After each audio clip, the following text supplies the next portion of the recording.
자녀가 취직해서 회사 근처에 집을 구하거나 결혼 준비에 돈이 필요한 상황이라면 부모 입장에서는 금전적인 도움을 주고 싶은 게 당연한데요. 여유가 있으면 더 많이 해주고 싶을 겁니다. 이렇게 자녀에게 금전적 지원을 해줄 때 사전에 꼭 신경 써야 하는 게 바로 세금 문제입니다. 증여세 문제가 걸리는 건데요.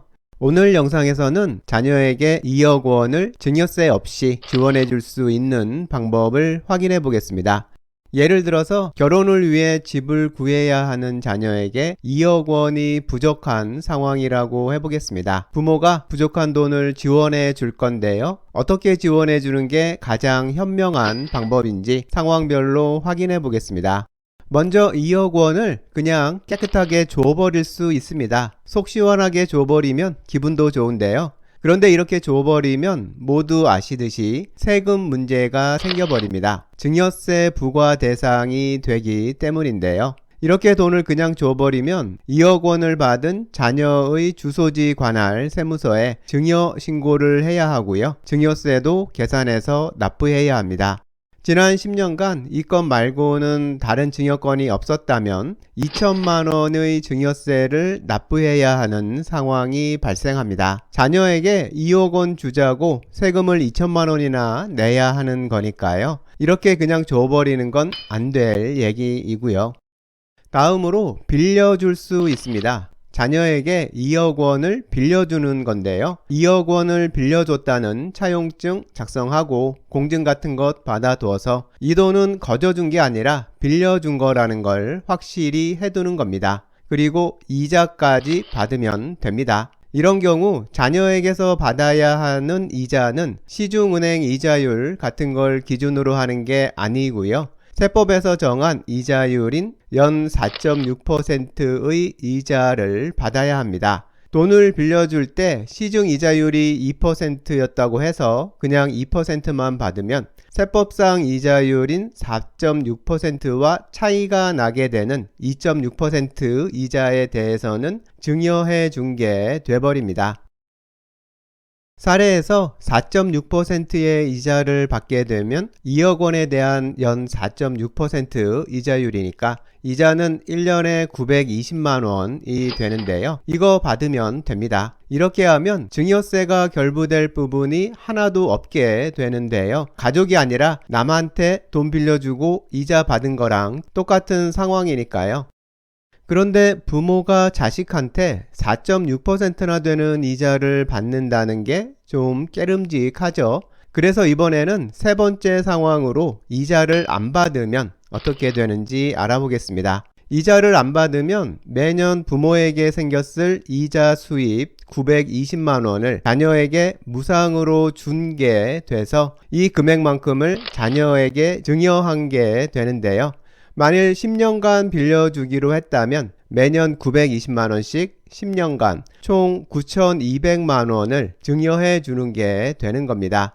이렇게 지난 10년간 총 9,200만 원을 증여했으니까 자녀에게 적용되는 10년간 증여 공제 한도 5천만 원을 넘는 금액인 4,200만 원에 대해서는 증여세가 부과될 것 같은데요. 아무래도 이자를 받아야 할까요? 그런데 지금 사례와 같은 경우는 이자를 받지 않아도 증여세 과세 대상이 되지 않습니다. 부모가 이자를 안 받아서 증여에 해당하는 금액인 증여재산가액이 매년 920만 원이 발생하긴 하는데요. 이렇게 발생한 이자 수익이 돈을 빌려준 후 1년 동안을 기준으로 1,000만 원 미만이면 이 이자 수익은 예외적으로 증여로 보지 않습니다. 이자 안 받아서 증여를 하기는 했지만 그 금액이 1,000만 원이 안 되니까 증여로 보지 않겠다는 겁니다.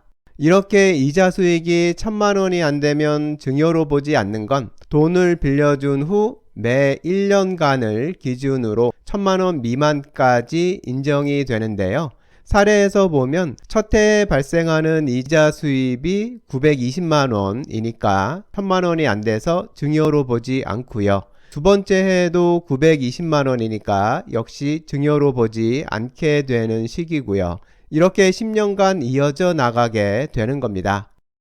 증여로 보지 않는다는 건 증여가 아니라는 거니까요. 그러니까 10년 동안 9,200만 원이 증여된 게 아니라 10년 동안 증여된 금액은 한 푼도 없는 게 되는 겁니다.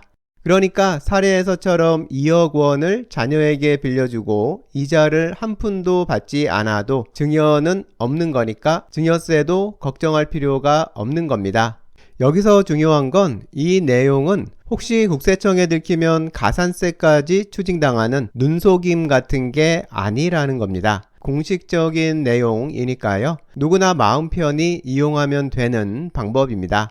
이 방법을 쓸 때 한 가지 주의할 건 빌려준 돈은 꼭 돌려받아야 한다는 겁니다. 돈을 빌려주고 몇 년이 지났고 그동안 세무서에서 연락 오는 것도 없다고 해서 그냥 다 잊어버리면 안 되는 거고요. 부채가 제대로 상환되고 있는지 여부는 한참이 지난 뒤에라도 국세청에서 확인해 달라고 할 수 있기 때문입니다. 요즘은 제 주변 분들을 봐도 증여세에 대한 관심이 많은 것 같습니다. 딱히 재산이 많아서 증여세 걱정하는 건 아닌 것 같고요. 세금 정책이 계속 타이트해지니까 혹시 걸릴 게 있나 싶어서 그러는 면이 더 큰 것 같은데요. 사람이 살면서 죽음과 세금은 피할 수 없다고 하더라고요. 세금이 그만큼 중대한 문제라는 걸 건데요. 그러니 이렇게 중요한 세금 문제를 잘 다룰 줄 아는 건 아주 중요한 것 같습니다. 세금 문제는 일시적인 눈가림 같은 걸로 접근하기보다는 제대로 된 방식으로 관리하는 게 가장 현명한 방법 같은데요. 흔히 얘기하는 교묘하게 탈세를 하는 게 아니라 현명하게 절세를 해야 하는 것 같습니다. 현명한 절세를 위해서는 세금에 관심을 갖고 공부하는 게 필수적일 겁니다. 저도 세금에 대해서 계속해서 공부해 가고 있는데요. 오늘 영상 내용도 사실은 제가 궁금해서 찾아보던 내용이었습니다. 때마침 소개받은 책에서 명쾌한 해답을 찾을 수 있었는데요. 평소에 궁금하던 문제라 책 속에 실린 사례가 눈에 꽂히더라고요. 현직 세무 전문가 분의 설명이라 이해도 금방 됐고요. 영상으로 만들어서 공유까지 하게 됐는데요. 이 내용은 저한테도 아주 유용한 정보가 될 것 같습니다.